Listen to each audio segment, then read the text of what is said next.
જ્યાં ભોજન એ લોકોની જે સાદગીપૂર્વક સીધી સાદી રસોઈ હોય છે એમાં કદાચ સ્વાદ ઓછો હોય, પણ હું સ્વાદથી ખાઉં. આપણી લાળ જેમાં ભળે ને એ સ્વાદ ઉત્પન્ન કરે. આ તો આપણે વિજ્ઞાનમાં ભણાવતા હતા ને, શરીરશાસ્ત્રમાં ગુણ. લાળમાં જે ગુણો છે એ ઘઉંમાં તો મીઠાશ છે, પણ એમાં લાળ અમુક પ્રકારની ભળે છે ત્યારે એ રોટલીમાં ખાંડ નાખ્યા વગરની ગળી લાગે છે. કારણ કે એક પ્રકારની લાળ અંદર રસ ભળે. લાળ મીન્સ રસ. રસ વિનોબાજી મને બહુ ગમે, પણ હું એટલું જ કહીશ કે આશ્રમ બનાવવો હોય તો ઇન્દ્રિયોની સાથે સ્નેહપૂર્વકનો સંબંધ બાંધવો. કાનને બંધ ન કરી દેવાય, પણ શાસ્ત્રીય સંગીત સંભળાય, સુગમ સંગીત સંભળાય, લોક સંગીત સંભળાય, ભગવત કથા સંભળાય, વિદ્વાનોને સંભળાય. એના માટે કાન બંધ ન કરી દેવાય. કાનના દરવાજા બંધ કરવા માટે બીજું ઘણું એવું આપણું કાનમાં આવે છે, એને આવતું બંધ કરીએ. સ્નેહમય સમજૂતી ઇન્દ્રિયોની સાથે એ આશ્રમનો બીજો ઢંગ. એવું મારે સ્થાપવો નથી. આ તો તમે પૂછ્યું એટલે હું તમને કહું છું. મારે કાંઈ સ્થાપવો નથી. આપણે તો બહુ મોજ છે સાહેબ, આનંદ. આ ચેતન તારે નવો આશ્રમ સ્થાપવો છે? જો મારા મનોરથીને નથી છાપવો, છોકરો ના પાડે એને નથી છાપવો. તમારે કોઈને છાપવો હોય તો હાથ ઊંચો કરે.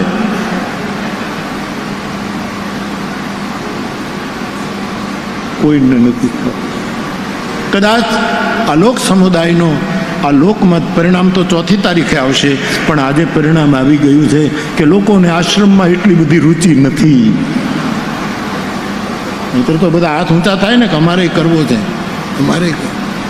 પણ હું એનો અર્થ આશ્રમની પહેલી નથી. આશ્રમનો મહિમા બહુ છે, પણ જો આ રીતે થાય તો. અને અત્યારે વર્તમાન જેટલા આપણા સ્થાનોના આશ્રમો છે, આ લોહલંગરી બાપાના સ્થાનની કથા છે. બાપુ મને બહુ ખબર નથી, પણ આમાં જેટલી સંસ્થાઓ બાપુ જોડાયેલી હોય ને આપણી લોહલંગરીની સાથે, એમાં કોઈ આવતા હોય, કોઈ ન આવતા હોય, કોઈને ક્યારેક અણબનાવ હોય, મન દુઃખ હોય, એવા બધાને હું આમંત્રણ આપું છું કે હજી 5 દિવસ બાકી છે, બધા આવીને એક હારે આરતી ઉતારો. અહીંયા આ બધી ભેદની દિવાલો તૂટી જવી જોઈએ. એક જ સ્થાનની કેટલી શાખાઓ હોય છે. એ બધા આવે તો કેવું રૂડું લાગે. સાધુના બાળક તરીકે હું પ્રાર્થના કરું, બધા આવે 2-3 દિવસમાં અને રામાયણજીની આરતી ઉતારે ને હું તમારા દર્શન કરું. બાપુ ના આવતા હોય એને ફોન કરજો સામેથી. મુરારી બાપુ રાજી થશે. આવો મારા બાપ, આવો.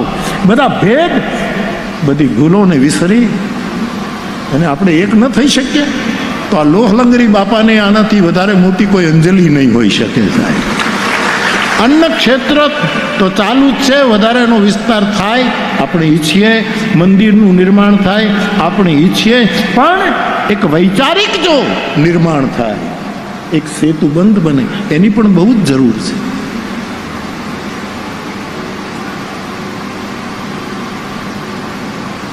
તો ઇન્દ્રિયોની સાથે સ્નેહપૂર્વકનો સંબંધ બનાવો. અને એ સ્નેહપૂર્વકનો સંબંધ જો બનાવતા ફાવી જાય તો ખાલી સ્નેહ બાંધવો નહીં, સ્નેહ વધારવો. આપણે સ્નેહ બાંધવામાં પીડ્યા છીએ, વધારવામાં. નારદ કહે પ્રતિક્ષણ વર્ધમાનમ, તારો પ્રેમ ક્ષણે ક્ષણે વધવો જોઈએ. તું બંધાઈ ન જા. બાંધવો એટલે બંધાઈ, અને જે વધે એને કોઈ બાંધી નથી શકતું. નદી વધતી જાય, આગળ વધતી જાય, આગળ વધતી જાય, એને પછી કોઈ બાંધી નથી શકતું. સમજપૂર્વક આપણી આંખને સમજાવીએ, કાનને સમજાવીએ.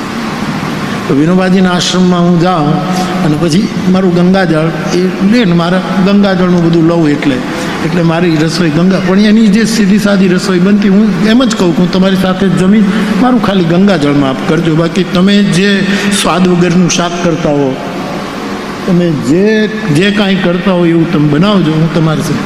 પણ કદાચ ક્યારેક તમે પવનાર બ્રહ્મવિદ્યામાં જાઓ તો જોજો, એના ભોજનાલયમાં 4 સૂત્રો લખ્યા છે.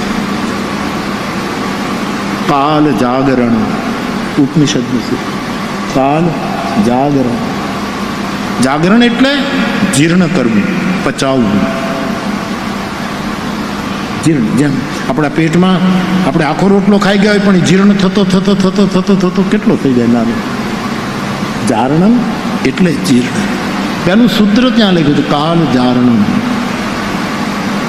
ભૂતકાળનો શોક કાળ જારણમ, કાળ, અને ભવિષ્યની ચિંતા એને પચાવી જવી, એને જીર્ણ કરી જવું.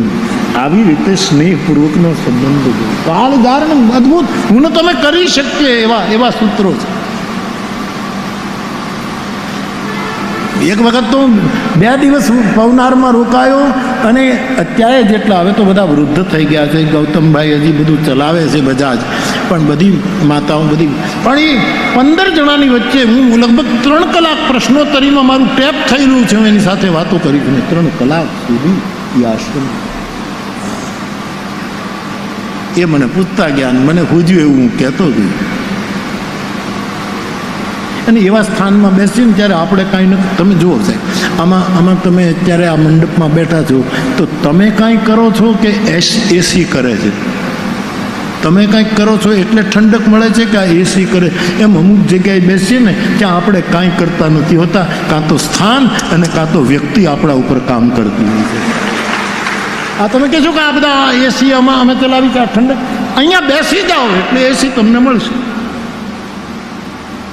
વડલાનો છાંયો આપણે ઊભો નથી કરતા, વડલાના છાયામાં આપણે બેસી જવા શાંતિથી. એટલા માટે બોધિ વૃક્ષનો મહિમા છે, એટલા માટે કબીર વડનો મહિમા છે, એટલા માટે તીર્થરાજ પ્રયાગના અક્ષય વટનો મહિમા, એટલા માટે કૈલાસના શિખર ઉપર રહેલો વિશ્વાસ વટનો મહિમા છે. એટલા માટે નીલગિરી પર્વત ઉપર રહેલા વટવૃક્ષની નીચે બાબા કાગભૂષુંડીજી ગરુડને કથા સંભળાવે, એનો મહિમા છે. તો બાપ, કાલ જાગરણ, કાળને ક્ષય કરવાનો, ભૂલી જવાનું. કારણ કે આ નહીં કરીએ તો હાથમાં આવેલું વર્તમાન જતું રહે છે, હાથમાં આવેલી ક્ષણો ખલાસ થઈ.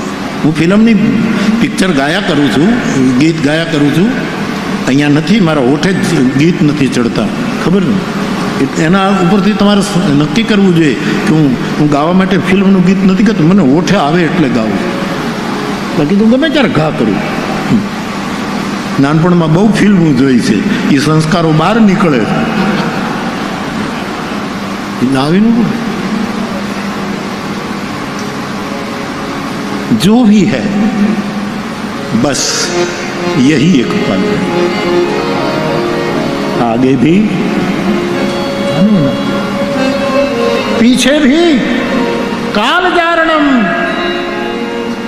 ઉપનિષદમાંથી વિનોબાએ લીધેલું સૂત્ર.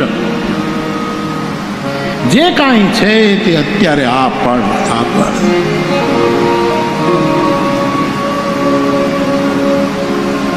વીજળી કઈ મિનિટે ચમકી કઈ મિનિટે પાછી ઓલાઈ ગઈ એમાં ન પડાય. એ ચમકારે મોતી પરોવી લેવાય, પલમાં જીવાય, મોમેન્ટ ક્ષણોમાં જીવી લેવાનું. કાલ જારણમ. બીજું સૂત્ર સ્નેહ સાધનમ.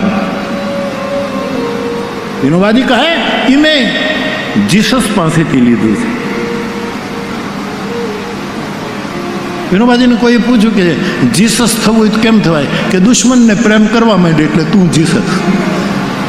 તું જીસસ, દુશ્મનને પ્રેમ કરવા માંડે, તારા પડોશીને પ્રેમ કરવા માંડે, તારા સ્નેહીને પ્રેમ, 3 જગ્યાએ પ્રેમ કર, તું જીસસ. એવું કીધું છે. સ્નેહ સાધનમ.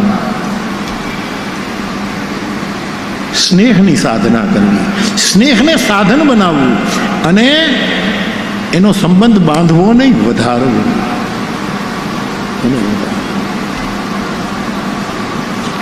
ત્રીજું સૂત્ર છે કટુ વર્જનમ.